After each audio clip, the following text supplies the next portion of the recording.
బ్రహ్మంగారి కాలజ్ఞానం గురించి మనందరికీ తెలుసు. ఆయన చెప్పిన ఎన్నో విషయాలు మనం మనుగడ సాగిస్తున్న భూమిపై సంభవించాయి, ఇక రానున్న కాలంలో సంభవించబోతున్నాయి.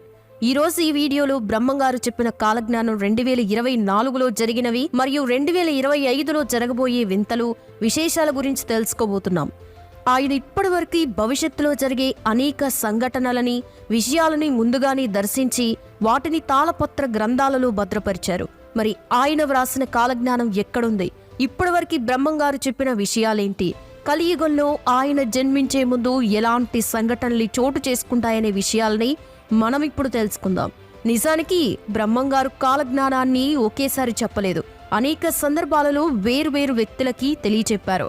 అంతేకాకుండా చాలా భాగాన్ని ఒకే చోట పాతిపెట్టారు. ఆ తర్వాత దానిపైన చింత చెట్టు కూడా వచ్చింది. కాలజ్ఞానాన్ని ఆయన ఎందుకు పాతిపెట్టారు, ఇలా ఎందుకు చేశారు అనే దానికి ఇప్పటివరకు కూడా జవాబు దొరకలేదని చెప్పుకోవాలి. అండ్ ఆయన చెప్పిన ప్రకారం చూసుకుంటే రాచరికాలు, రాజుల పాలన నశించాయి. భారతదేశంలో రాజరిక వ్యవస్థ అనేది ఇప్పుడు లేదు. ఒక అమ్మ 16 సంవత్సరాలు రాజ్యమేలుతోందని ఇందిరాగాంధీ పరిపాలించే పాలన గురించి ఆయన 500 ఏళ్ల క్రితమే చెప్పారు. అలాగే బ్రాహ్మణుల అగ్రహారాలు నశించిపోతాయని ఇప్పటి వరకు తెలియదు, కానీ 100 సంవత్సరాల కిందటి వరకు కూడా బ్రాహ్మణులకి 100 ఎకరాలలో అగ్రహారాలు ఉండేవి. ప్రస్తుతం అలాంటి అగ్రహారాలు మనకి ఎక్కడా కనిపించవని చెప్పాలి.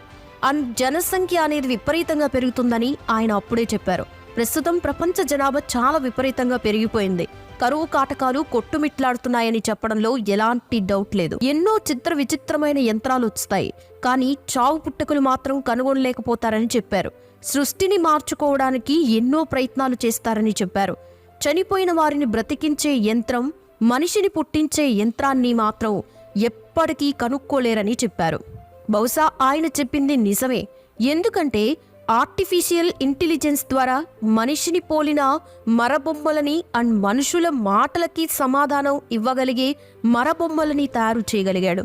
కానీ మనిషిని పుట్టించగలిగిన యంత్రాన్ని కానీ, మనిషి చావుని ఆపగలిగిన యంత్రాన్ని కానీ కనుగొనలేకపోయాడని చెప్పొచ్చు.